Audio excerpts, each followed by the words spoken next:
Hello guys, welcome to Maths with Pawan Verma. I hope you all are doing good. आप लोग सभी बहुत अच्छे होंगे, अच्छे होंगे, आपके घर वाले भी बहुत अच्छे होंगे और आप अच्छे से ऑनेस्टली अपनी तैयारी को कर रहे होंगे, राइट।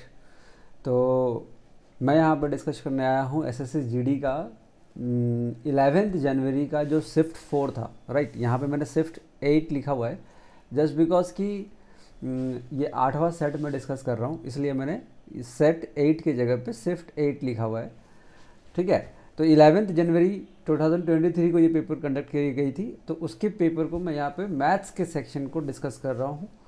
तो चलिए डिस्कशन शुरू करते हैं। जो भी क्वेश्चंस मैथ्स के मतलब क्वांटिटेटिव एप्टीट्यूड सेक्शन में आए थे वो सारे देखिए, कैसे बेस्ट अप्रोच से हम लोग सॉल्व कर सकते हैं या फिर किस तरीके का हमें अप्रोच रखना चाहिए था, राइट। और मैं ये कहता हूँ कि कोई भी एग्ज़ाम को क्रैक करना है तो सबसे बेस्ट तरीका है कि उसके प्रीवियस ईयर पेपर को बहुत अच्छे से एक बार दो बार करके आप प्रैक्टिस करें, राइट। तो ये प्रीवियस ईयर यानी कि रिसेंट लास्ट ईयर का ही है और इस बार का पेपर कमिंग 2024 में फेब में लगभग हो जाएगी, राइट। तो चलिए डिस्कशन स्टार्ट करते हैं। डिस्कशन स्टार्ट करने से पहले ये छोटी सी बात कि आप अगर अब तक टेलीग्राम चैनल में नहीं जुड़े हैं तो टेलीग्राम चैनल में जुड़ें हमारे साथ, राइट। और इंस्टाग्राम में मैथ्स विद पवन वर्मा, यहाँ पे आपको शॉर्टकट ट्रिक्स वगैरह, जैसे कि बहुत सारे ऐसे सवाल होते हैं जो बहुत ही शॉर्टकट सेकेंडों में बन जाती है, तो वैसे वीडियोस के लिए आप इंस्टाग्राम में वो फॉलो कर सकते हैं, राइट। एंड व्हाट्सएप चैनल को भी फॉलो कर सकते हैं, जिसकी साथ की डिस्क्रिप्शन में सबकी लिंक दी गई है ऑलरेडी। तो चलिए डिस्कशन स्टार्ट करते हैं। ये हमारा पहला क्वेश्चन है। क्या कहता है, क्या इस तरीके से है, क्वेश्चन को देखेंगे और सॉल्व करने की कोशिश करेंगे जल्दी जल्दी, राइट। तो बोल रहा है कि find the value of this equation will be what. आपको वैल्यू निकालनी है, मतलब सिंप्लीफाई करना है, सिंपल सा बात है। अब यहाँ पे देखो तो 16 × 9 डिवाइडेड बाई 4 ऑफ 2, ऑफ मतलब क्या होगा, तो ऑफ मतलब इंटू 2 होगा, राइट। तो पहले ऑफ सॉल्व होगी, तो मैं कह रहा कि 16 × 9, इसको इक्वेशन को लिखता हूँ तो 16 × 9 और डिवाइडेड बाई 4 × 2, 4 × 2 मतलब कितना हो जाएगा, तो divided by 4 × 2 is equal to 8। अब इस बात को मैं अगर नीचे ले आके लिख दूँ तो ये 8 से 2 कट जाएगा, तो मेरे पास 9 × 2 18, ऊपर की वैल्यू क्या बचेगी, डायरेक्टली 18 बचेगी। नीचे की बात करते हैं तो यहाँ पे देख रहे 3 × 6 -9 - 6 और ब्रैकेट के बाहर माइनस है, तो पहले इसको सॉल्व कर दीजिए। तो ये हो जाएगा 9 - 6 इज 3 और 3 से मल्टीप्लाई करेंगे तो 3 × 3 दिस विल बिकम 9। उसके बाद यहाँ पे देखा है -2 × 3 डिवाइडेड बाई 4 ऑफ 1/2, तो ऑफ मतलब हो गया वापस से मल्टीप्लाई, फाइन, वापस से मल्टीप्लाई। तो आप अगर इसको मल्टीप्लाई करेंगे तो ये 2 से 2 टाइम्स कट जाएगा, मतलब मैं पूरी बात को लिखता हूँ। ये वैल्यू कितनी बन गई, ये वैल्यू बन गई 9 and this is like -2 × 3 divided by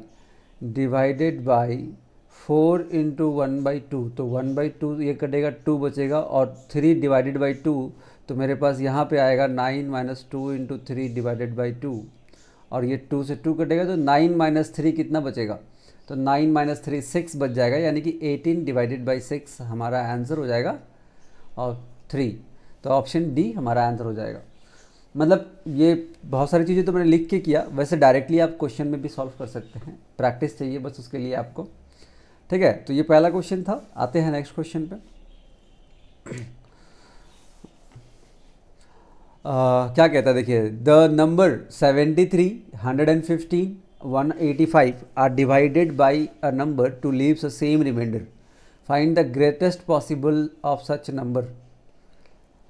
same remainder आनी चाहिए। तो वैसे देखो इस क्वेश्चन को आप ऑप्शन से भी जा सकते हो, जैसे कि अब मान लीजिए कि 73, 115, 185, 5 को देखेंगे तो 5 से तो 115 और 185 तो कैंसिल हो जाएगा, तो ये तो आंसर नहीं होगा। 11 से करोगे तो 66 आएगा, रिमाइंडर बचेगा 7। 11 से करोगे तो 110 आएगा, रिमाइंडर आएगा 5, तो ये भी नहीं होगा। अब 7 और 14 से अगर करते हैं तो 7 का 10 टाइम्स 3 रिमाइंडर, 7 का अगर 112 आता है 7 के टेबल में, दैट इज़ 1 एंड 6 16 टाइम्स 112 आएगा तो रिमाइंडर 3 बचेगी। फिर 7 से करोगे मतलब 7 और 14 दो चीज़ें मेरे को मिल जाएगी। आप अगर डिवाइड करो 14 से भी डिवाइड करो तो 5 टाइम्स कटेगी और 5 बचेगी, 3 बचेगी रिमाइंडर। आप अगर डिवाइड करके देखोगे मतलब 73 डिवाइडेड बाई 14 करोगे तो रिमाइंडर विल बी 3, है ना। और वही हम अगर 7 से अगर डिवाइड करें, वही अगर हम 7 से डिवाइड करें 73 डिवाइडेड बाई 7 तो रिमाइंडर विल बी 3 अगेन। वही इसके साथ भी चेक करो तो हमको बोल रहा है कि find the greatest possible value. तो आप डायरेक्टली आप आगे की भी नंबर को चेक कर लेते हैं, कर ही लेते हैं। 115 डिवाइडेड बाई 14 कर लेते हैं तो 114 के टेबल में 112 आता है। 112 आता है कितनी बार में, that is like 8 times, right. 8 times आएगा तो रिमाइंडर कितना बचेगा, रिमाइंडर बचेगा 3। और 115 को वापस 7 से करते हैं तो 16 बार में, राइट। 16 टाइम्स रिमाइंडर कितना बचेगा 3। तो 14 से भी कट रही है, 7 से भी कट रही है। तो मेरे को पूछा है ग्रेटेस्ट पॉसिबल वैल्यू, बड़ी वैल्यू, तो मैं 14 के साथ चला जाऊंगा। वैसे ऑप्शन से जानने का ये तरीका हुआ। नंबर छोटे थे तो मैंने डिवाइड करके देखा। 185 को भी चेक करनी है तो 185 को भी चेक करो, डिवाइडेड बाई व्हाट 14। तो 14 से डिवाइड करा तो that is 1 and 3 remainder 13 times में कितना आएगा तो दैट इज़ 182 और रिमाइंडर विल बी 3, ठीक है। और 185 को अगर 7 से डिवाइड करो तो दैट इज़ 2 एंड 45 यानी कि 6, रिमाइंडर कितना बचेगा 3। 7 26 टाइम्स तो कितना आएगा 182 और रिमाइंडर बचेगी 3। तो वैसे डिवाइड करके चेक करना हर नंबर को पॉसिबल नहीं होता है। तो एक तरीका क्या है इसके लिए, वैसे तो आंसर हो गया 14, इसका एक तरीका क्या हो सकता है। तो आपके पास जो नंबर दिया गया है 73, 115, 185, तो इसमें क्या करो कि आपस के डिफरेंसेस को निकाल दो, सबकी आपस के डिफरेंसेस निकालो सबकी। तो यहाँ पे 73, 115 तो is 27 plus 5 is 32 plus 10 is 42 and 115 that is 70 और दैट इज 27 इसमें ऐड कर देंगे तो 105 और 7 112। अब 3 नंबर मिल गया मेरे को 42, 70, 112, ठीक है। अब देखो कि किसके टेबल से कटेगा, भाई अब इसमें कौन सा नंबर कॉमन दिख रहा है। तो मैं देख रहा हूँ कि 42 दिख रहा है मुझे 14 इंटू 3, ठीक है। ये दिख रहा है मेरे को 14 इंटू 5 और ये भी दिख रहा है मेरे को 14 इंटू 8। तो एक तो कॉमन दिख रहा है 14। आप ऐसे एजम्पशन कर रहा मैं, नंबर छोटे हैं इसलिए मैं एजम्पशन डायरेक्टली कर ले रहा हूँ। वैसे आप क्या कर सकते हो, आप इसको अगर और ब्रेक करके लिखो तो मैं जानता हूँ कि 42 जो होता है वो 7 इंटू 6 होते हैं, ये होता है 7 इंटू 10 और ये होता है 7 इंटू लाइक 16। अब देखो कि इसमें 7 तो कॉमन दिख रहा है, तो यहाँ पे और क्या कॉमन दिख रहा है आपको, तो यहाँ पे दिख रहा है मेरे को 2 3, 2 इंटू 3, यहाँ दिख रहा है 2 इंटू 5, यहाँ दिख रहा है 2 इंटू 8, तो 2 और कॉमन दिख रहा है। तो ये 2 और ये 7 इन दोनों को मल्टीप्लाई कर दो तो यही आपका ग्रेटेस्ट पॉसिबल वैल्यू हो जाएगी, आंसर हो जाएगा आपका 14, ठीक है। तो इस तरीके से आप सेकंड क्वेश्चन को पहले वाले प्रोसेस से भी कर सकते हो, आप बाद में जैसे मैंने अभी बताया वैसे भी कर सकते हो आप। तो क्वेश्चन नंबर 3 पे आते हैं। कहता है कि after deducting 15% from a certain some and then 25% from the remainder that there is 4335 left, find the original value। मतलब किसी एक वैल्यू को पहले मैंने 15% डिडक्ट किया और उसके बाद फिर उसको 25% और डिडक्ट किया जो वैल्यू बचा, और तो वैल्यू बची मेरे पास 4335। तो मेरे को बताइए कि वो वैल्यू थी क्या, राइट। तो 15% आप फ्रैक्शन में भी रख सकते हो, डायरेक्टली आप परसेंटेज में भी कैलकुलेट कर सकते हो। तो मैं कहता हूँ कि चलो एक दोनों इक्वेशन लिख के दिखाता हूँ आपको कि मान लीजिए वो जो वैल्यू थी उसको पहले मैंने 15% डिडक्ट किया, तो 15% डिडक्ट करूँगा तो इसका 85% बचेगा, राइट। 85/100 बचेगा। अब ये जो वैल्यू आई इसमें मैं 25% और डिडक्ट कर दूंगा, तो 25% और डिडक्ट करूँगा तो इसका 75% बचेगा। तो इस तरीके से आप रख सकते हैं, इक्वेशन को सॉल्व कर सकते हैं, कोई प्रॉब्लम नहीं है। दूसरी बात मैं कहता हूँ कि 15% का फ्रैक्शन वैल्यू होता कितना है, 15% का फ्रैक्शन वैल्यू होता है 3/20, यानी कि 20 में 3 डिडक्ट करोगे 15% यानी कि समझो इस बात को कि 15% इज इक्वल टू 3/20। तो इसका मतलब क्या है कि 20 का 15% इज 3, 20 का 15% इज 3। तो 20 में 3 अगर डिडक्ट करूँगा तो इसका मतलब वो 15% डिडक्ट हो जाएगा। तो मैं वापस से वैसे ही इक्वेशन को रखता हूँ। मैं कह रहा कि x था और 15% डिडक्ट करना है, तो 20 में से 3 डिडक्ट करूँगा तो 17/20 आप ऐसे रख सकते हो। यही वैल्यू को काट के रख सकते हो डायरेक्टली। हाँ, और फिर 25% की बात करें तो 25% मतलब होता है 1/4, यानी कि 4 में 1 डिडक्ट करेंगे यानी कि 3, तो 3/4। यही वैल्यू को हमने काट के रख दिया। तो आप अप्रोच आपको सीखना पड़ेगा। आपको ये अब तो पता अगर है तो ये अप्रोच आपको सीखना पड़ेगा। कुछ छोटी सी बात है परसेंटेज की। अब क्या है कि इसको कैंसिल आउट कर दीजिए, जिससे कटेगी काट दीजिए। तो मैं x की वैल्यू निकालनी है तो मैं कैंसिल आउट करता हूँ। यहाँ पे लिखता हूँ कि 17 से अगर मैं काटूँ तो 17 2 टाइम्स इज 34, 6 3 93, 93 17 का 5 टाइम्स 85 और फिर बचा 85, 85 इज़ 5 टाइम्स, इससे कट गया। 3 से भी काट देता हूँ, 3 से काटता हूँ 24 इज़ 8 टाइम्स एंड 5 टाइम्स 85। तो मेरे पास x की वैल्यू क्या आ जाएगी, तो x की वैल्यू आ जाएगी 20 इंटू 4 इंटू 85, 85 इंटू 20 इंटू 4। तो this is like 2 into 4 is 8, 8 से इसको मल्टीप्लाई कर दो तो 8 5 इज़ 40 कैरी 68 एंड 0। तो 6800 is your value. Original value जो था हमारा वो 6800 था, राइट। तो इस तरीके से हमने इसका आंसर निकाल लिया। देखो 0 को मैंने यहाँ पे छोड़ दिया पहले, तो मैंने क्या किया 2 इंटू 4 8 और इसको 8 से मल्टीप्लाई कर दिया। तो 85 इंटू 8 करा तो this is like 40 and 64 is 68 और एक 0 लगा दिया, बस यही हमने किया। तो क्वेश्चन नंबर 3 हमारा हो गया सॉल्व। हम आ रहे हैं नेक्स्ट क्वेश्चन में। नेक्स्ट क्वेश्चन क्या कहता है, the expenditure of a man is 70% of his income. Expenditure of a man, जो उसकी इनकम है उससे 70% उसका एक्सपेंडिचर है, वो खर्च कर देता है, राइट। अगर 100 रुपये इनकम है तो 70 रुपये खर्च कर देता है।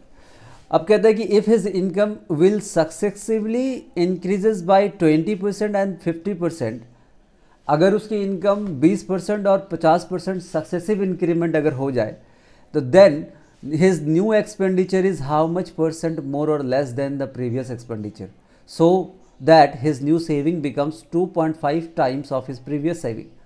देखो क्या कह रहा है, क्वेश्चन को समझो। मैं कह रहा हूँ कि एक तो इनकम है, फिर एक एक्सपेंडिचर है और सेविंग है, इस तरीके से है, ठीक है।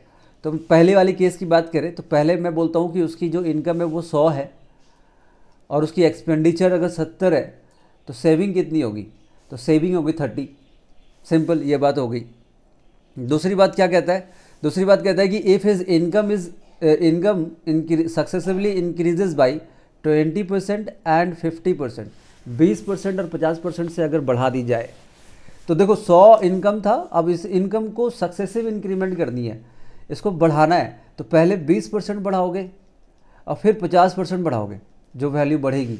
तो मैं 100 पे 20% अगर बढ़ाऊंगा तो ये हो जाएगा 120, और फिर इस वैल्यू पे यानी कि 120 पे 50% बढ़ाऊंगा तो 120 का 50% होता है 60, तो ये हो जाएगा 180, यानी कि अब इसकी इनकम हो गई 180। सिंपल सा है कैलकुलेशन, आप मेंटली कर सकते हैं, लिखने की ज़रूरत ही नहीं है यहाँ पे, ठीक है। तो ये हो गया कि if his income is successfully increases by 20 and 50 then his expenditure is how much more और लेस। एक्सपेंडिचर के बारे में बताना है कि कितना ज़्यादा है कितना कम है, more or less than the previous expenditure, so that his new saving becomes 2.5 times of previous saving। नया जो सेविंग होगा वो 2.5 गुना होगा इसका, 2.5 गुना, यानी कि 30 का 2.5 गुना हो जाएगा कितना, 60 और 15 यानी कि 75। यानी कि अब उसकी इनकम है 180, उसमें से एक 75 सेविंग करता है, तो मेरे को बता कि खर्च कितना करता है, इन दोनों का डिफरेंस खर्च करता है 105। तो मुझे पूछा है कि कितना परसेंट से उसकी एक्सपेंडिचर जो है वो कितने परसेंट से बढ़ेगी, उसकी जो एक्सपेंडिचर है वो कितने परसेंट से बढ़ेगी। तो मतलब 70 से 105 हो गई तो कितना बढ़ा, 35 बढ़ा।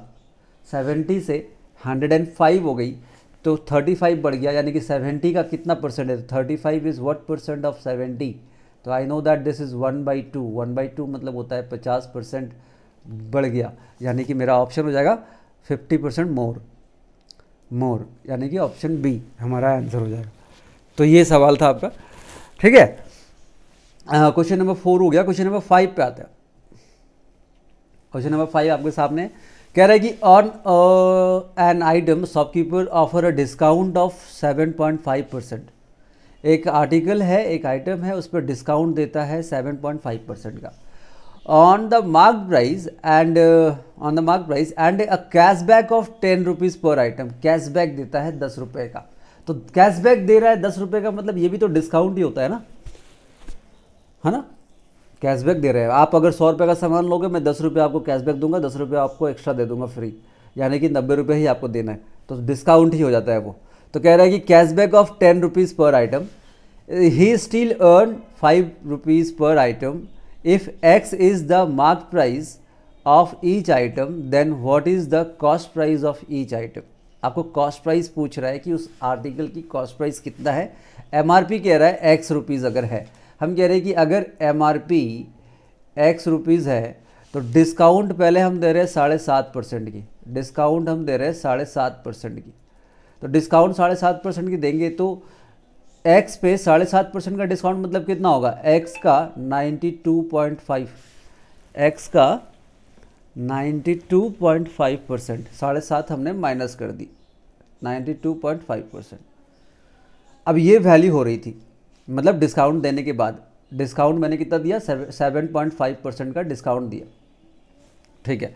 अब ये वैल्यू आ रही थी। फिर कहता है कि एंड अ कैशबैक ऑफ 10 रुपये, 10 रुपये और कम कर देता है। तो मैं कहता कि 10 रुपये और कम करके देता है। ये जो आया एक्चुअल में एक सेलिंग प्राइस आई, बट इसमें से वो 10 रुपये और कम कर देता है, 10 रुपये और कम कर देता है। तो इतने में बेच रहा है, और इतने में बेच रहा है, उसको 5 रुपये, ही still earn a profit of 5, उसको 5 रुपये की और प्रॉफिट हो रही है। तो इसमें से 5 रुपये और अगर माइनस कर दें तो ये जो वैल्यू आएगी ये कॉस्ट प्राइस आ जाएगी, क्या डायरेक्टली कॉस्ट प्राइस आ जाएगी। तो मैं इसको अगर ऐसे लिखूं, ऑप्शन के अकॉर्डिंग देखो, तो ऑप्शन के अकॉर्डिंग कैसे लिख सकते हो कि इस 0 को अगर मैं रिमूव करूं तो मैं लिखूंगा 0.925 एक्स और -15, ये आपकी वैल्यू होगी कॉस्ट प्राइस की। तो कौन सा ऑप्शन जा रहा है ये, -15। दो ऑप्शन मिल रहे हैं, 925 915 है ये, है ना, तो 925। तो इस तरीके से आपके दो ऑप्शन जा, ऑप्शन ए आपका आंसर हो। क्या हुआ, समझ में आया। मैं फिर से एक बार आपको बताता हूँ कि एक आर्टिकल थी, एक्स रुपीज़ मार्क प्राइस लगाया गया था उसका, ठीक है, उसको एमआरपी लगाई थी एक्स, और उस पर 7.5% का डिस्काउंट देंगे। तो मैं कह रहा हूँ कि उस आर्टिकल को बेचेंगे कितने पे, तो उस आर्टिकल को बेचेंगे 92.5% पे बेचेंगे, ठीक है। लेकिन जब हम इस आर्टिकल को इतने में बेच रहे हैं तो 10 रुपये का और डिस्काउंट दे रहे थे, यानी कि आर्टिकल को अब हम इतने में बेच रहे हैं। अब इतने में जब बेच रहे तो मेरे को 5 रुपये की प्रॉफिट हो रही थी, तो वो 5 रुपये भी मैं माइनस कर देता हूँ, तो यही तो कॉस्ट प्राइस आ जाएगा। तो वही तो मैंने किया, 10 रुपये माइनस किया और 5 रुपये भी माइनस कर दिया, तो ये आपकी कॉस्ट प्राइस आ गई। और इसी के मतलब इसी तरीके वेरिएबल के साथ ऑप्शन दिया हुआ था, तो ऑप्शन ए हमारा आंसर हो गया, ठीक है, ओके, है ना। Okay, coming to the next one, question number 6। Question number 6 कहता है कि a shopkeeper using a faulty weight while professes to sell his article at the cost price and gain a profit of 25%. Find the faulty weight he uses। मतलब क्या है, question को समझो। Question में कह रहा है कि एक आर्टिकल, एक शॉपकीपर है जो एक आर्टिकल को सेल कर देता है कॉस्ट प्राइस पे, लेकिन वजन में घपला करता है, वेट में कम करता है। वेट में कम करने की वजह से उसे 25% की प्रॉफिट हो जाती है। कॉस्ट प्राइस पे बेच रहा है, मैं ऐसे समझाता हूँ, देखो कि कॉस्ट प्राइस सपोज दैट 100 रुपये का सामान है और मैंने 1 किलो ख़रीदा 1000 ग्राम, लेकिन मैं जब बेच रहा हूँ तो मैं कॉस्ट प्राइस पे ही बेच रहा हूँ, यानी कि 100 रुपये पे ही बेच रहा हूँ, लेकिन वो वेट में कम करता है, वेट में कम करता है, जिसकी वजह से उसको प्रॉफिट हो जाती है 25% की प्रॉफिट हो जाती है। तो 25% का मतलब 1/4, 25% की प्रॉफिट हो जाती है। तो मैं कह रहा 4, अब वो आर्टिकल कितना देगा, आर्टिकल वेट में कितना देगा आपको ये बताना है ना। तो मैं कह रहा कि वो आर्टिकल टोटल था 100 रुपये का, 1000 ग्राम, 100 रुपये ही लेगा, लेकिन आपको यहाँ पे कम देगा। कितना कम देगा? जिससे उसके 25% की प्रॉफिट हो जाएगी। तो मैं ये कहता हूँ कि जो पहले जो टोटल आर्टिकल है 4+1, ये टोटल आर्टिकल है वो 5 है, 4+1 टोटल आर्टिकल। अब इसमें कम करके देगा, यानी कि 25% की प्रॉफिट करेगा। तो मैं कह रहा हूँ कि जो देगा वो 4 यूनिट देगा। 5 यूनिट मतलब अगर 1000 है तो 4 यूनिट देगा, तभी यहाँ पे 1 का प्रॉफिट होगा और 1/4 आपको प्रॉफिट मिल जाएगा। मतलब समझो कि किस तरीके से बात कर रहा हूँ मैं। यहाँ पे वेट की बातें हो रही है ना, यहाँ पे पैसे की बात होती तो मैं इसके साथ जाता कि ये 4 होता, ये 5 होता, पैसे की बात नहीं होती तब, लेकिन वेट की बात हो रही है। मैं कह रहा हूँ ओरिजिनल जो मेरा है, ओरिजिनल जो आर्टिकल है वो 4+1 5 है, और उसमें 25% की प्रॉफिट हो रही है। मतलब 1 यूनिट आउट ऑफ 4 यूनिट दे रहा हूँ और 1 यूनिट की प्रॉफिट हो रही है। तो आप बताओ कि 5 यूनिट मतलब 1000 है, तो 4 यूनिट का मतलब कितना होगा? तो 5 से अगर काटोगे तो 1 यूनिट का मतलब आएगा कितना? 200 ग्राम। 200 से मल्टीप्लाई कर दो तो कितना ग्राम दोगे? तो 200 से अगर मल्टीप्लाई कर दो तो मैं दूंगा कितना? 800 ग्राम। तो हमें देना कितना है? तो हम कहेंगे कि 800 ग्राम देंगे, राइट। मैं आपको एक और पॉइंट बताता हूँ इसमें, जैसे कि इस बात को क्लियर करो कि 25% की प्रॉफिट हो रही थी, तो 25% की प्रॉफिट हो रही थी, तो मैं जो दूंगा, ये जो आर्टिकल कस्टमर को दूंगा, यही तो मेरा कॉस्ट प्राइस होगा ना, यही तो मेरा कॉस्ट प्राइस होगा जो अपने पॉकेट से मैं दूंगा। लेकिन मैं ले कितना रहा हूँ? मैं ले रहा हूँ 100 रुपये। तो मैं दूंगा कितना? मैं 100 रुपये ले रहा हूँ, तो मैं दूंगा कितने का सामान? 80 रुपये का सामान दूंगा। 80 रुपये का सामान दूंगा और 100 रुपये लूँगा, 20 रुपये प्रॉफिट, यानी कि 80 रुपये पे 20 रुपये का प्रॉफिट मतलब 25% की प्रॉफिट। तो इस तरीके से भी समझ सकते हो आप, है ना, कि 25% की प्रॉफिट। अब ये जब मैं कह रहा कि 100 रुपये में मैं बेच दे रहा था और मेरे को 25% की प्रॉफिट हो जा रही थी, इस तरीके से भी रखता हूँ, तो मेरा कॉस्ट प्राइस क्या होगा? तो मैं कहता हूँ कि ये तो 125% होगा, क्योंकि ये सेलिंग प्राइस है। तो 100% की वैल्यू निकाल लो, है नहीं? तो ये 125% है, तो 100% की वैल्यू निकालोगे तो ये 80 आएगा। यानी कि मैं 80 रुपये का सामान दे रहा था और 100 रुपये ले रहा था, तो 80 रुपये का सामान दे रहा था मतलब 800 ग्राम दे रहा था मैं।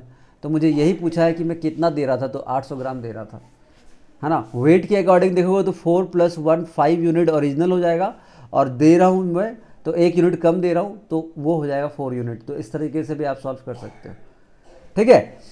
ये क्वेश्चन नंबर 6 था। क्वेश्चन नंबर 7 पे आते हैं। क्वेश्चन नंबर 7 कहता है कि a woman buys an item for ₹950 and sells it for $1150. What is her profit percentage? 950 रुपये में खरीदती है और 1150 में सेल कर देती है। तो प्रॉफिट कितना दिख रहा है यहाँ पे आपको?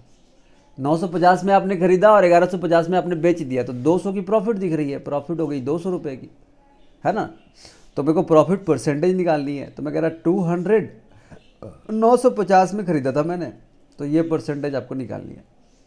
तो ये 0 0 काट दिया, तो ये हो गया 4 और ये हो गया 19, यानी कि 400/19% प्रॉफिट है। तो इसको मेरे को पॉइंट में रखना है, कितने में रखना है मैं देखता हूँ। तो 19 के टेबल में 2 टाइम्स आता है 38, और कैरी बचा 1, तो 20, कैरी बचा 2, तो ये 20 अब कितने जाएगा? तो 1 टाइम जाएगा। फिर मैं पॉइंट लगाता हूँ, तो मेरे पास रिमाइंडर 1 बचा, और ये 0.5, यानी कि 21.05% के आसपास मेरे को प्रॉफिट होगी। मेरे को अप्रॉक्सीमेशन बोला है कि राउंड ऑफ कर दो, तो 21.05, तो I will go option B, ये आपका प्रॉफिट होगा, राइट। 400/19 जब हमने करा तो हमने इसको डिवाइड कर दी कि ये 2 टाइम्स गया 38, फिर 20 बचा तो 1 टाइम जाएगा, रिमाइंडर 1 बची, पॉइंट लगाया मैंने, 0 दिया, नहीं कटेगा, 19 से नहीं कटेगा, तो एक और 0 लगाया, तो अब 100 हो गया, तो ये 5 टाइम्स। तो इस तरीके से हमने निकाला। वैसे हमें राउंड ऑफ बतानी थी, तो मैंने 21% को टिक कर दिया, ठीक है। यहाँ पे आते हैं क्वेश्चन नंबर 8। कहता है कि Ankita bought some toys at 10% discount. 10% discount में कोई खिलौने को खरीदता है, right, on the original price. The original price of each toy was 50 rupees, 50 रुपये है, उस पर 10% का डिस्काउंट है, ठीक है। If she made a total saving of 450 रुपये, 450 रुपीज़ टोटल सेविंग करती है, then how many toys did he she buy, कितने सारे खिलौने उसने खरीदे। मैं कह रहा एक खिलौने की 50 रुपये की कॉस्टिंग है, ठीक है, एक खिलौने की 50 रुपये की कॉस्टिंग है और उस पर हम डिस्काउंट दे रहे हैं 10% का, तो डिस्काउंट हम 10% का देंगे, यानी कि मैं 10% यानी कि 5 रुपये का डिस्काउंट होगा और 45 में वो खरीदेगी एक खिलौने। This is of one toy, एक खिलौना, ठीक है। 5 रुपये बचा रही है एक खिलौने पे, तो बोल रहा है कि उसको 450 रुपये बचाना है। 5 रुपये बचा रही है एक खिलौने में, एक टॉय पे, और उसको बचाना है 450 रुपये। तो 5 का कितना टाइम्स है, तो मिलता 90 टाइम्स है। तो यानी कि कितने खिलौने खरीदने पड़ेंगे उसे, तो मैं कहता 90 टॉयज़ खरीदने पड़ेंगे। यही पूछा गया था और कुछ नहीं पूछा गया है इसमें। बोला how many toys did she buy, तो मैं बोलूँगा 90 टॉयज़ टू फॉर सेविंग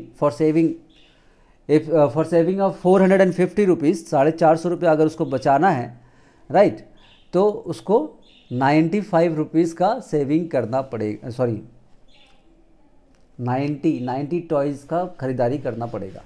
समझ में आया। एक खिलौने में 5 रुपये बचा रही है, तो मेरे को पता कि 450 रुपये कितने खिलौने में बचाएगी, डायरेक्टली डिवाइड कर दो 90 टॉयज़। इस तरीके से भी आप लिख सकते हो कि 90 टॉयज़, एक खिलौने में 5 रुपये, तो 450 बचाने के लिए कितने खिलौने, तो डिवाइडेड बाई 5 कर दो, तो आपको डायरेक्टली आंसर मिलेगा कि 90 टॉयज़, ठीक है। नेक्स्ट क्वेश्चन पे आ जाते हैं हम। नेक्स्ट क्वेश्चन क्या कह रहा है, देखो, कह रहा है कि a bank offer compound interest at the rate of 10% per annum when interest is compounded half yearly हर 6 महीने पे चार्ज करेगा। एक बैंक ऑफ़र करता है कि भाई हम आपको हाफ ईयर के हिसाब से 10% पर एनम के हिसाब से हाफ ईयरली इंटरेस्ट देंगे। अब क्या होता है कि a customer deposit 3200 rupees each on the 1st January and the 1st July of the year. At the end of the year, what will be the amount received by customer as interest? As interest उसको कितना मिलेगा वो बताओ एक साल के बाद।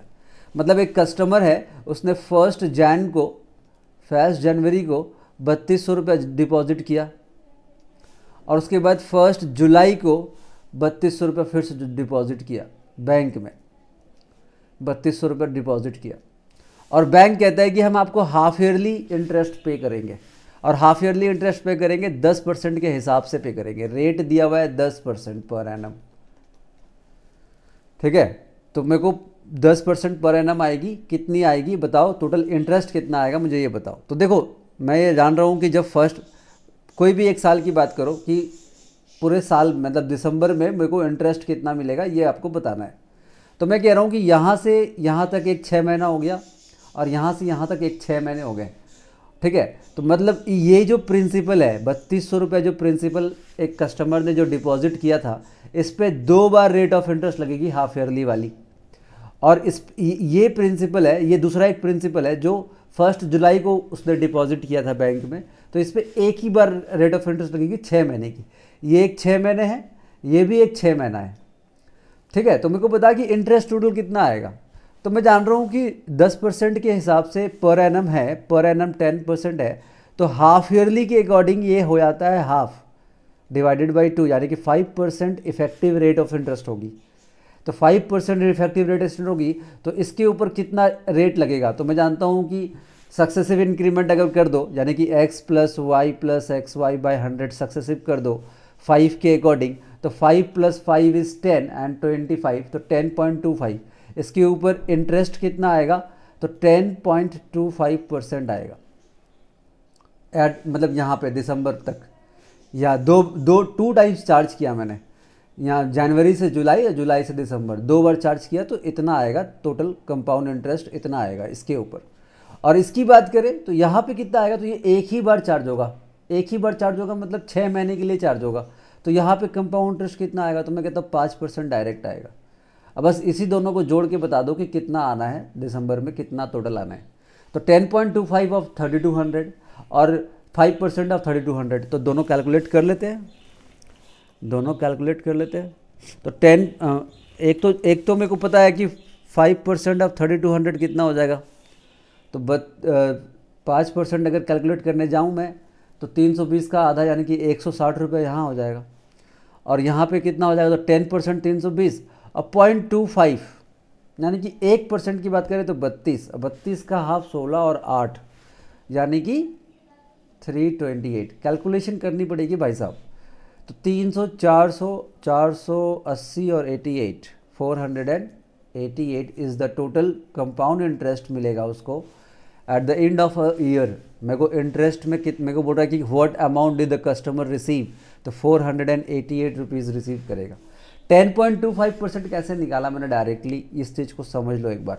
मैं जान रहा हूँ कि 3200 रुपये है और इसका मेरे को 10.25% निकालना है। तो 10% का मतलब कितना होगा? 32 होगा, तो 320 हो जाएगा।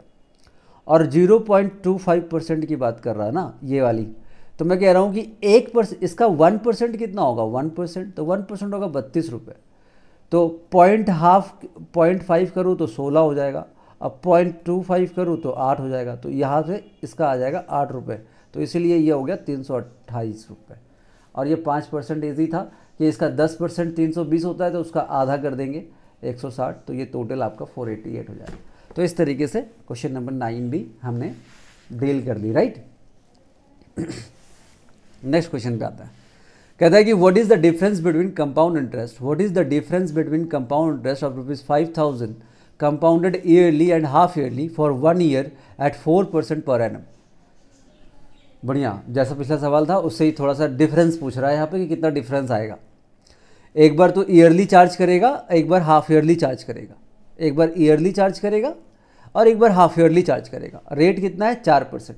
तो ईयरली वाले में कोई कन्फ्यूज़न होगी नहीं। मैं कहता हूँ कि ईयरली वाले की अगर बात करी जाए तो कंपाउंड इंटरेस्ट कितना होगा, तो मैं कहता हूँ डायरेक्टली 4% होगा, क्योंकि एक साल का ही बात किया जा रहा है यहाँ पे एक ही साल की बात करी जा रही है ना। हाँ, तो ईयरली वाला कैलकुलेशन हो गया, 5000 रुपये पे 4% आएगा, सिंपल, ठीक है। अब हम हाफ ईयरली वाले पे, हाफ ईयरली की अगर हम बात करें, हम हाफ ईयरली की अगर बात करें तो एक साल की जब बात हो रही है तो पहले 6 महीने फिर दूसरा 6 महीने 2 बार चार्ज होगा, और 4% पर एनम है तो रेट को डिवाइड बाई 2 करना पड़ेगा। तो रेट कितना आएगा? तो 2% आएगा। तो एक बार 6 महीने, दूसरे 6 महीने, 2 बार चार्ज करेंगे 2% के हिसाब से। तो वही वाली बात वापस से अप्लाई कर दो, सक्सेसिव इंक्रीमेंट 2 बार के लिए। रेट कितना होगा इफेक्टिव? 2% इफेक्टिव होगा। तो कितना आएगा? 2 + 2 4 एंड 2 × 2 इज़ 4, 4.04%। यानी कि यहाँ पे कंपाउंड इंटरेस्ट कितना आएगा? तो 4.04% आएगा। मैंने डायरेक्टली कैलकुलेशन कर दी, सिंपल सा पॉइंट था ये, समझा।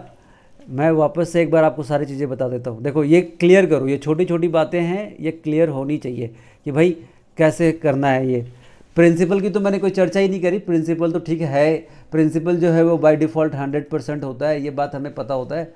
पहले ईयरली की बात करते हैं, एक साल 4% के हिसाब से तो 4% ही आएगा, ये बात हो गई ख़त्म। अब हाफ ईयरली की बात करते हैं, तो हाफ ईयरली की जब बात करेंगे तो एक साल में मतलब 6 महीने और 6 महीने 2 बार चार्ज होगा।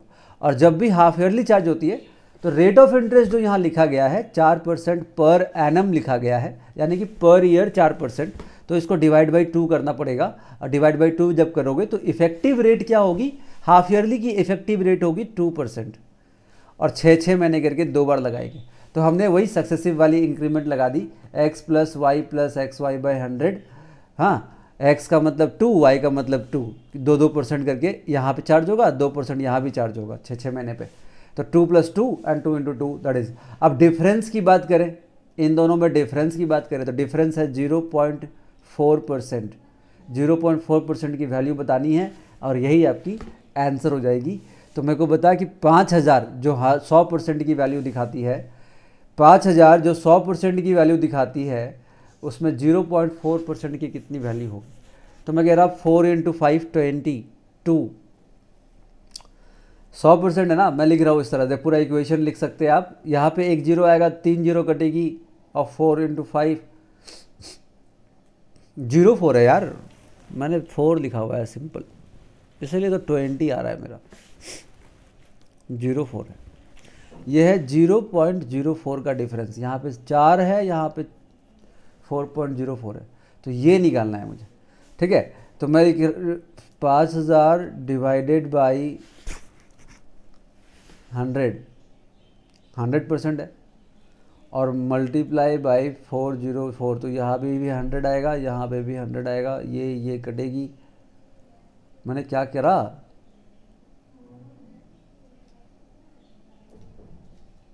टू से 2 आएगा तो 2 रुपये आएगी। आप ऐसे डायरेक्टली कैलकुलेट कर सकते हैं कि 4 × 5 20 होता है, यहाँ से 2 जीरो कटेगा, यहाँ से 2 जीरो कटेगा, तो ये 1 जीरो और ये 2 जीरो कट गया, तो हो गया 2 रुपये। आप डायरेक्टली 0.04% ऑफ 5000 जब निकालते हैं तो मेरे को पता है कि परसेंटेज का 2 जीरो तो काटेगा ही काटेगा, और यहाँ पॉइंट के बाद 2 डिजिट है तो पॉइंट हटाओगे तो 2 डिजिट और कटेगी, तो एक जीरो नीचे रह गई, एक जीरो नीचे रह गई, तो ये 2 आई, 2 से ये कट गई तो 2 आएगी, तो answer is 2, option C. Next question हमारे सामने, ठीक है। नेक्स्ट क्वेश्चन कहता है कि the ratio of cheese to sauce for a single pizza is 1 cup to 1/2 cup।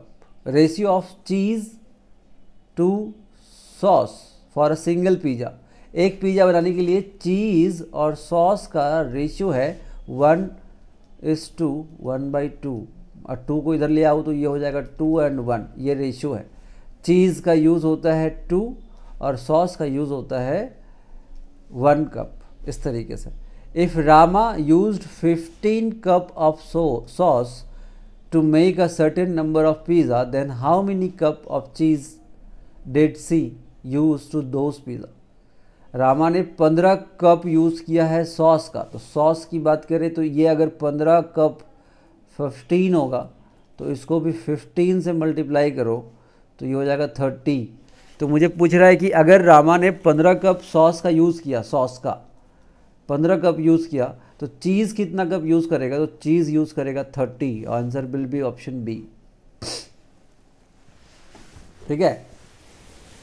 समझ में आया, सिंपल सा सवाल था ये, कोई टफ है नहीं। क्वेश्चन नंबर 12 पे आता हूँ डायरेक्टली। 12 नंबर कहता था ratio of the money with Geeta and Radha. Geeta and Radha ratio of money is 7:15, ठीक है। फिर कहता है ratio of money with Radha and Savita. Radha and Savita is 7:16। If Geeta has 980, Geeta के पास अगर 980 रुपये है तो how much money does Savita have. Geeta का वैल्यू गिवन है तो सविता की वैल्यू बतानी है। गीता के पास 980 रुपये है तो इसके पास कितना है ये आपको बताना, सविता के पास कितना है आपको ये बताना। तो यहाँ पे देखो कि 2 रेशियो है, G:R, R:S। Geeta, G stand for Geeta, R stand for Radha and S stand for Savita. तो यहाँ पे कॉमन कौन है, राधा। तो अब इस सारे रेशियो को मिला लो एक साथ। तो मैं कहता हूँ कि इन दोनों को अगर बराबर करनी है तो 7 से इन दोनों को मल्टीप्लाई कर दो, इसको भी 7 से कर दो, और इसको भी इसके बराबर करना है 15 से मल्टीप्लाई कर दो, इसको 15 से इसको भी मल्टीप्लाई कर दो। तो मेरे को गीता का वैल्यू 980 रुपये पता है, मेरे को सविता का बताना है। तो गीता की वैल्यू अगर देखी जाए और सविता, गीता और सविता की डायरेक्ट, क्योंकि ये तो कॉमन हो गया ना, ठीक है, तो उसकी ज़रूरत है नहीं मुझे, तो गीता और सविता की बात कर लेते हैं। तो दिस इज़ लाइक 49 और this is like 16 × 15 that is 240। तो 49 का वैल्यू आपको पता है 980 रुपये, तो आप इसकी वैल्यू बताइए कितनी होगी। सिंपल, गीता का वैल्यू मुझे पता था, तो मैं अगर 49 से इसको डिवाइड कर दूं तो एक यूनिट की वैल्यू आ रही है 20, और 20 से इसको मल्टीप्लाई कर दीजिए तो ये आ जाएगा 4800। Answer is 4800, option D. This is your answer. Question number 12 का आंसर हो गया। नेक्स्ट क्वेश्चन पे आते हैं, ठीक है। नेक्स्ट क्वेश्चन हमारे सामने है, तो नेक्स्ट क्वेश्चन क्या कहता है देखो, कह रहा है कि Sakshi and Komal together can complete a work in 10 days। Sakshi plus Komal दोनों मिलके 10 दिन में काम को करती है। Komal can complete the same work in 22 days।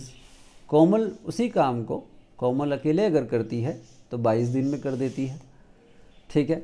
They started working together but Sakshi left the work after 3 days and Komal completed the remaining work alone. मतलब क्या है कि दोनों ने मिलके काम को स्टार्ट किया, साक्षी एंड कोमल ने। जैसे ये काम है तो दोनों ने मिलके स्टार्ट किया, साक्षी और कोमल दोनों ने मिलके स्टार्ट किया। तो कहता है they work together for 3 days, उन्होंने 3 दिन तक काम किया।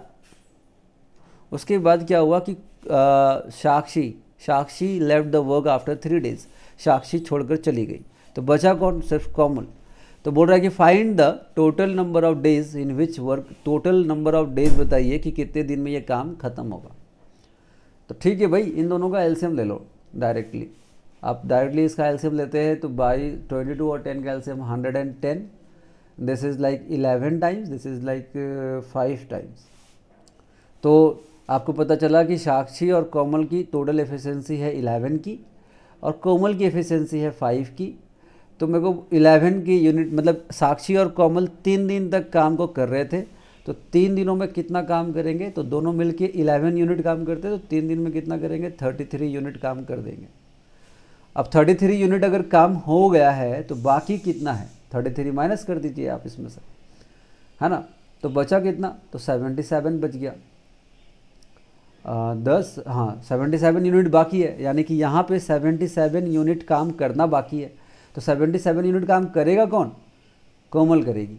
अकेले कौन करेगा? कोमल करेगा। तो उस कोमल को कितना टाइम लगेगा? तो 77 डिवाइडेड बाई 5 लगेगा। 77 divided by 5 number of days Komal को लगेगा ये रिमेनिंग वर्क करने के लिए, ये वाला रिमेनिंग वर्क करने के लिए 77/5 लगेगा। ठीक है। तो मुझे पूछा है कि पूरे के पूरे find the total number of days in which work is completed. तो यहाँ पे 3 दिन का काम ऑलरेडी हुआ था और यहाँ पे इतने दिन का काम हुआ है, तो इसी में 3 ऐड कर दीजिए, 3 + 77/5 कर दीजिए।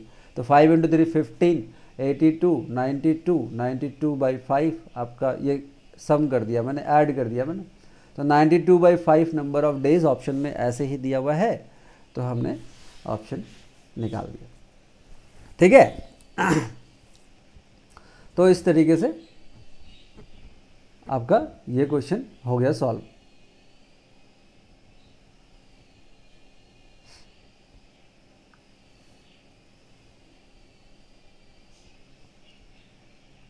हेलो। चलो नेक्स्ट क्वेश्चन पे आते हैं। क्वेश्चन नंबर 14 पे आते हैं। क्वेश्चन नंबर 14 कह रहा है कि A completes 80% of the work in 20 days. Then B joins A and they complete the remaining work in 3 days. How long will B alone can take to complete the whole work? अब देखो बात को समझो। कह रहा है कि A completes 80% of the work in 20 days। मैं लिख रहा A जो है 80% काम, 80% का मतलब होता है 4/5। ठीक है। तो A जो है 4/5 part of the work 20 days में कंप्लीट करता है। ठीक है। तो पूरा काम कितना होता है? पूरा काम 100% होता है। पूरा काम यहाँ पे 80% काम कर रहा है, तो पूरा काम तो 100% होता है। और 100% मतलब होता है 1, ये बात आपको पता है। 100% मतलब होता है 1। तो मैं कह रहा कि पूरा काम, ये तो वर्क है ना, ये तो वर्क है और ये नंबर ऑफ डेज है, तो पूरा इसको 100% बना दो। तो 100% कैसे बनाएंगे? तो 4/5 है ना, तो 4/5 को उल्टा 5/4 के साथ मल्टीप्लाई कर दो। मतलब मैं इसको अलग लाइन में करता हूँ, समझो। पूरा काम कितने दिन में करेगा? A के बारे में बात हो रहा है फिलहाल। तो मैं कह रहा कि 4/5 काम कर रहा था 20 दिनों में, तो पूरा काम करना है तो 5/4, इसको जब कैंसिल करूँगा तो ये हो जाएगा 1। तो यहाँ पे जब 5/4 मल्टीप्लाई किया तो यहाँ पे भी 20 के साथ 5/4 मल्टीप्लाई कर दो, तो ये आ जाएगा 25। यानी कि A जो है पूरा काम 25 दिनों में कर देगा, 100% काम 25 डेज में कर देगा। ठीक है। अब कहता है कि then B joins and they complete the remaining work. A ने तो 80% काम किया था स्टार्टिंग में, A ने तो 80% किया था ना। हाँ, अब कह रहा है कि 20% काम जो है ना वो A + B दोनों कर रहे हैं, A + B दोनों कर रहे हैं 3 दिनों में। तो अब A + B 3 दिन में अगर 20% करते हैं तो 100% कितने दिन में करेंगे? 100% मतलब 5 से मल्टीप्लाई, तो इसको भी 5 से मल्टीप्लाई कर दिया। तो A प्लस बी 100% काम 15 दिन में करेंगे। ये बात समझने की है। तो मेरे को यहाँ पे एक और सेंटेंस मिल गई कि A प्लस बी जो है ना वो 15 दिन में काम को ख़त्म करेंगे। पूरा टोटल ये जो लिखा मैंने, ये टोटल वर्क लिखा। ये जो लिखा मैंने टोटल वर्क कितने दिन में हो रहा है ये लिखा मैंने। यहाँ पे फ्रैक्शन ऑफ द वर्क दिया हुआ था, यहाँ पे भी फ्रैक्शन ऑफ द वर्क दिया हुआ था। तो मुझे बताना है कि बी अकेले कितने दिन में करेगा। मुझे बताना है कि बी जो है वो अकेले कितने दिन में इस काम को करेगा। तो मैं इसका एलसीएम ले लेता हूँ। तो इसका एलसीएम लिया 75, ये हो गया 3, ये हो गया 5। तो मतलब ए की एफिशिएंसी 3 है और ए प्लस बी की एफिशिएंसी 5 है। तो बताओ भाई बी की एफिशिएंसी कितनी रही होगी? बी की एफिशिएंसी रही होगी 2।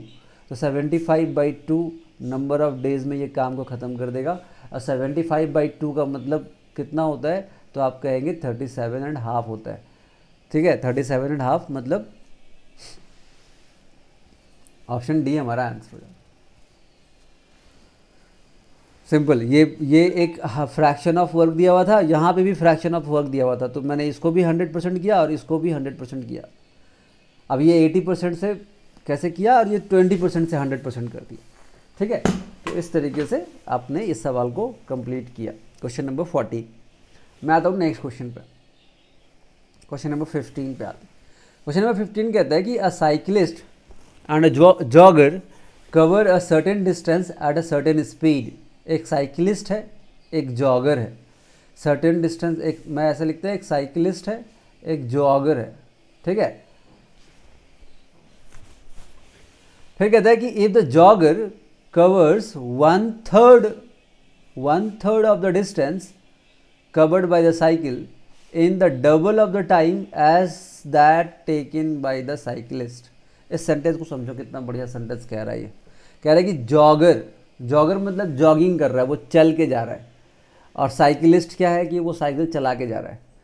तो मेरे को बोल रहा है कि if a jogger cover 1/3 of the distance covered by cyclist in double of the time as that taken by the cyclist. पहले तो डिस्टेंस की बात करते हैं कि पहले तो डिस्टेंस की बात कर रहा है। तो मैं कहता हूँ कि डिस्टेंस की अगर हम बात करें तो कह रहा है कि जॉगर 1/3 हिस्सा कवर कर पाता है, 1/3। मतलब मैं इस तरह से कहता हूँ कि साइकिल और जॉगर है, तो साइकिल वाला अगर 1 जाता है तो ये 1/3 जाता है। ठीक है, तो 1/3 जाता है। तो इसको रेशियो में अगर रखना चाहूँ तो 3 इधर आ जाएगा। तो मैं कहता हूँ कि डिस्टेंस अगर ये 3 कवर करता है तो ये 1 कवर करता है। ये डिस्टेंस का रेशियो हो गया इसका, है ना। 3 को मैंने यहाँ ले आके मल्टीप्लाई कर दिया। और 1/3 of the distance by cyclist in double of the time as taken to the cyclist. Cyclist के अकॉर्डिंग टाइम की बात कर रहा है। यहाँ पे टाइम की बात करें, यहाँ पे टाइम लिखता हूँ, तो जो टाइम लेता है ये डबल लेता है कंपेयर टू दिस वन। मतलब मुझे एक डिस्टेंस का रेशियो मिल गया, एक टाइम की। हमें फाइंड आउट क्या करना है? फाइंड आउट करना है ratio of speed of the jogger to that of the cyclist. Speed of jogger और साइकिलिस्ट की आपको ये बतानी है। तो मैं कह रहा कि स्पीड निकालनी है, स्पीड की रेशियो निकालनी है। तो मुझे पता है कि स्पीड कैसे निकलता है। स्पीड निकलता है डिस्टेंस बाई टाइम से। तो डिस्टेंस बाई टाइम यहाँ पे अगर करो तो ये आएगा 3 और ये कितना आएगा? तो ये आएगा 1/2। और इसको मैं अगर रेशियो को कंप्लीट करूँ तो ये हो जाएगा 6 और ये हो जाएगा 1। तो मुझे जिस सीक्वेंस में क्वेश्चन में पूछा है उसी सीक्वेंस में देखो 6:1 यहाँ है ऑप्शन में। अगर आप ये टिक कर दोगे तो गलत हो जाओगे। पहले यहाँ पे देखो कि किस सीक्वेंस में पूछ रहा है। पूछ रहा है ratio of the speed of jogger to the cyclist. जो जॉगर ये है, साइकिलिस्ट ये है, तो 1:6 हमारा आंसर होगा। 6:1 अगर आप टिक कर देंगे गलत हो जाएंगे। तो ऑप्शन बी हमारा यहाँ पे आंसर हो जाएगा, राइट। ठीक है, तो क्वेश्चन नंबर 15 हमारा हो गया सॉल्व। मैं आता हूँ नेक्स्ट क्वेश्चन पर। क्वेश्चन नंबर 16 कहता है कि a fast local train takes 30 minute less than to slower train for a journey of 60 kilometre. मतलब 2 ट्रेन है, एक फास्ट लोकल है, एक स्लो लोकल है। तो फास्ट लोकल जो है वो 30 मिनट कम लेता है compare to slower one to cover a 60 kilometre distance. 60 kilometre का एक डिस्टेंस है, ठीक है। एक फास्ट वाला ट्रेन है, एक स्लो वाला ट्रेन है। तो इसकी टाइम की बात करें, दोनों की टाइम की बात करें तो ये 30 मिनट कम लेता है, फास्ट वाला जो है वो 30 मिनट कम लेता है। अगर ये टाइम मान लीजिए कि अगर ये टाइम टी लेता है तो ये t+30 लेगा, इतना ऐसे होगा, 30 मिनट होगा, ऐसा कह रहा है। If the speed of the slow train is 20 km/h less than the speed of the faster train. Okay, तो मेरे को यहाँ पे एक स्पीड की भी बात कर रहा है कि स्पीड मतलब फास्ट और स्लो, फिर से यहाँ लिख रहा हूँ फास्ट और स्लो। तो कह रहा है कि स्लो वाली की जो स्पीड है, यहाँ पे मैंने टाइम की बात लिखी, यहाँ पे मैं अब स्पीड की बात लिख रहा हूँ। तो कह रहा है कि speed of the slow train is 20 is what. मैं मान लेता हूँ कि अगर इसकी एफ फास्ट वाली की स्पीड है x, तो ये होगा x - 20, या फिर आप उल्टा करके भी देख सकते हो, अगर इसको x मानोगे तो ये x + 20 हो जाएगा। तो ठीक है, ठीक है, ठीक है। तो what is the speed of the slower train आपको बतानी है, मतलब आपको एक टाइम का गैप बताया है और आपको स्पीड का गैप बताया है, तो आपको बतानी है स्पीड कितनी है। ठीक है, तो जब टाइम का गैप पता होता है और दो अलग अलग स्पीड होती है, जैसे कि ये एक स्पीड अलग है और ये एक स्पीड अलग है, तो ये इस बारे में मैंने पहले भी बात करी हुई है और आपको याद भी होगा। तो आप वहाँ पे डिस्टेंस कैसे निकाल सकते हो, या डिस्टेंस तो गिवन है हमें, लेकिन बाकी चीज़ें जैसे अननोन है, टाइम का गैप पता है मुझे टाइम का गैप पता है, राइट, टाइम का गैप मुझे मालूम है। तो मैं कहता हूँ कि वहाँ पे होता क्या है कि distance is equal to speed 1 into speed 2 divided by speed 1 minus speed 2 into gap, timing की जो गैप है वो। तो आपको इस तरीके से इक्वेशन लिखना हो। तो यहाँ पे आपको क्या होता है ना कि स्पीड पता करना है, स्पीड निकल जाएगी, टाइम का गैप आपको पता है तो आप डिस्टेंस भी निकाल सकते हो, लेकिन यहाँ पे मुझे डिस्टेंस पता है तो मैं इसमें बिठाता हूँ। डिस्टेंस दिया हुआ है 60 का और दोनों का डिफरेंस आपको पता है कि दोनों का डिफरेंस 20 का है, स्पीड का डिफरेंस है 20 और पहला वाला स्पीड है x, दूसरा वाला स्पीड है x + x - 20, x और x - 20 और टाइम का गैप है 30 मिनट। 30 मिनट है ना, तो इसको 60 से डिवाइड कर दो, आर में कन्वर्ट कर दो। ठीक है, तो कैंसल आउट करके यहाँ पे अगर मैं कैंसल आउट करूँ, मैं ऐसे करता हूँ कैंसल आउट, कैलकुलेशन करना है, तो मैं कह रहा 30 से इसको काट दिया तो ये 2 टाइम्स। ठीक है, और फिर मैं अगर देखूँ तो 2 × 2 4, 4 × 6 इज 240, राइट, 2 2 जा 4, 4 × 6 is 2400 is equal to x × x - 20। तो ये कैलकुलेशन करनी पड़ जाएगी।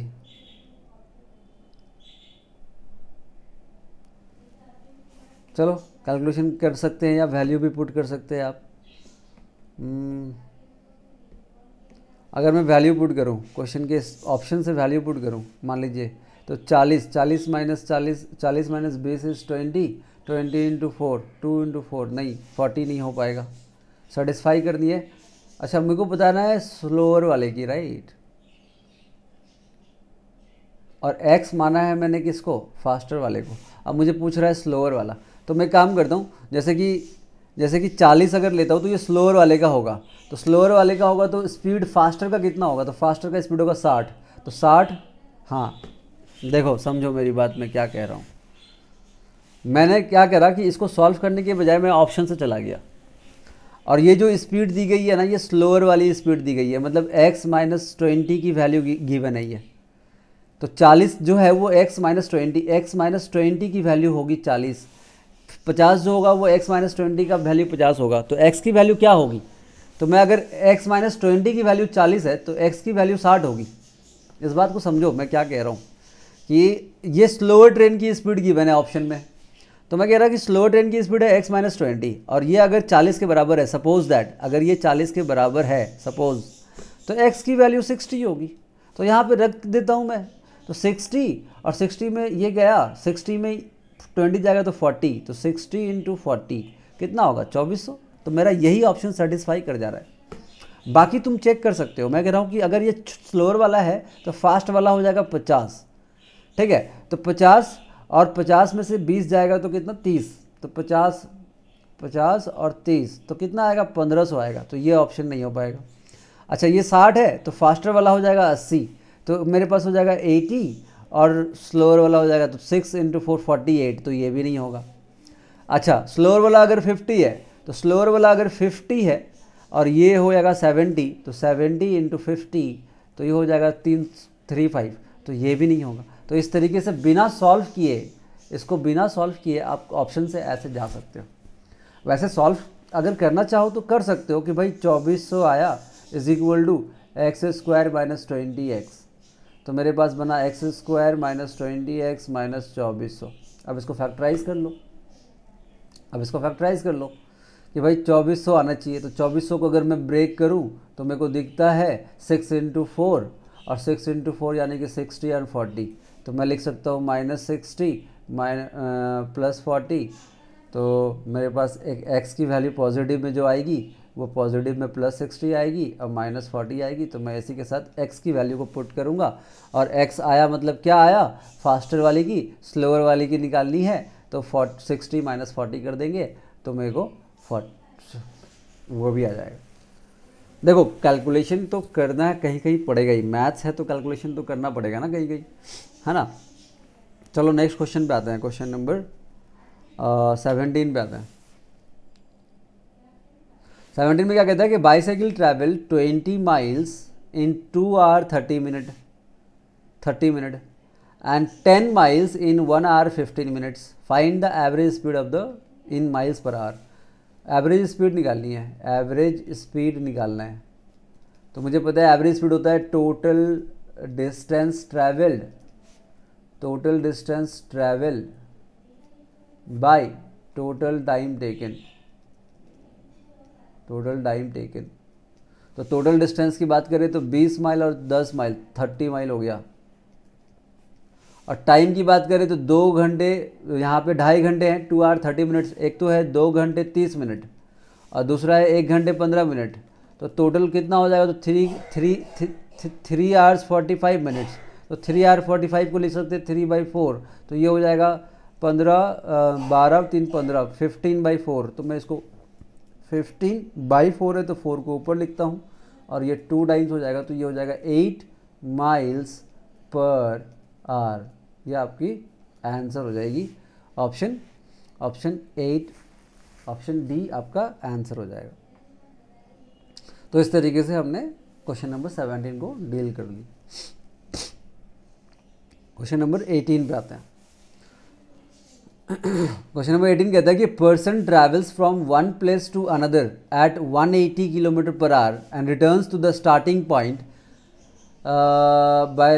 by the same route at 240 km/h. In total he takes 6 hours.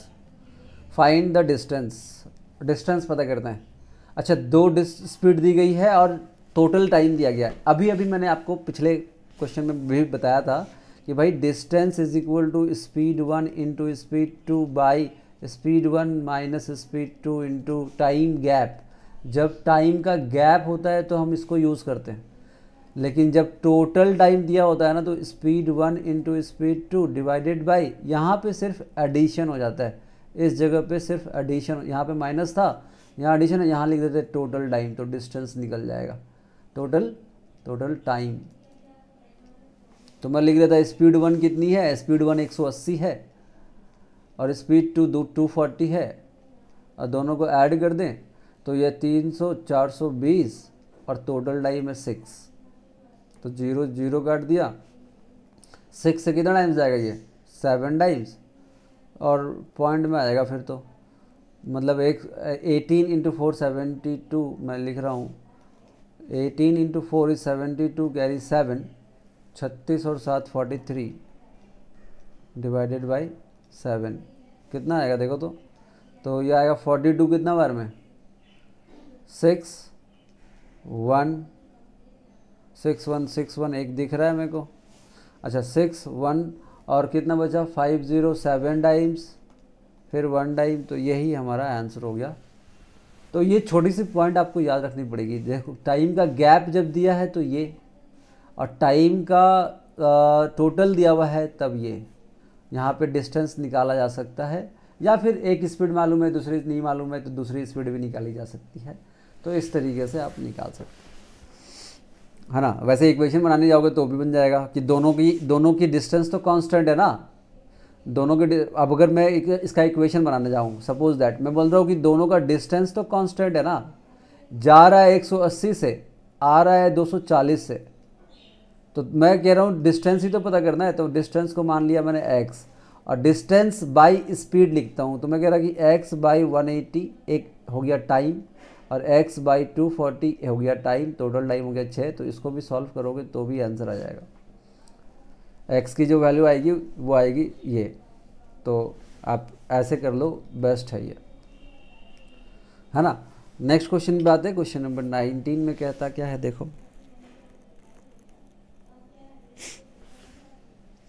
Question number 19 कहता है कि the maximum length of the rod in metre that can be kept in cuboidal room of length of 10 metre, 6 metre and 8 metre height.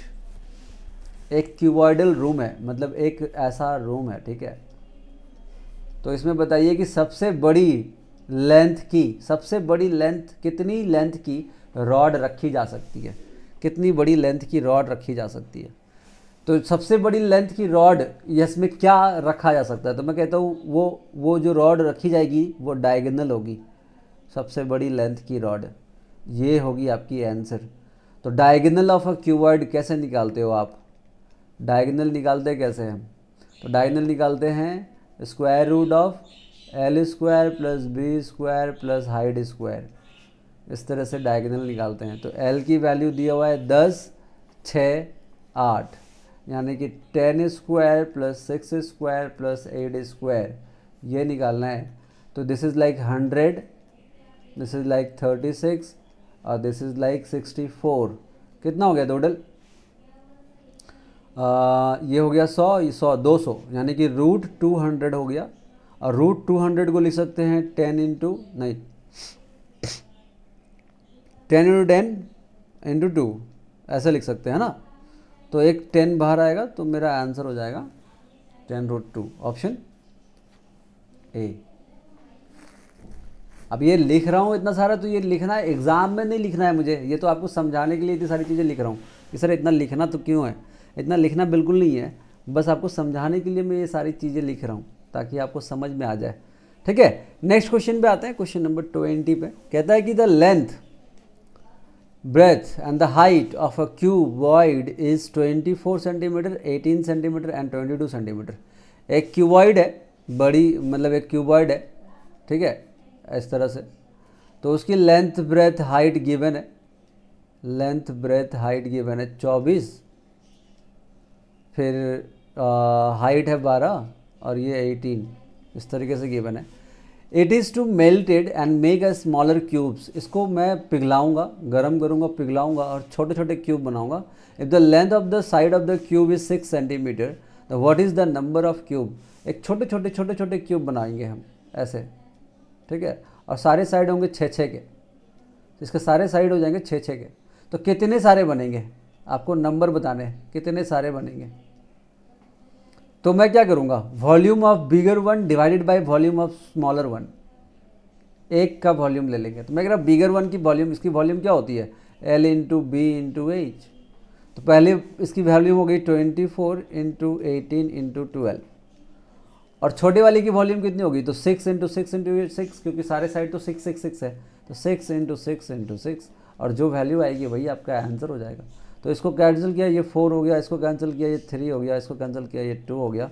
4 into 3 12 into 2 is 24, answer is 24 अलग अलग cube बनेंगे, ये 24 cube बन जाएंगे, option A हमारा answer हो जाएगा।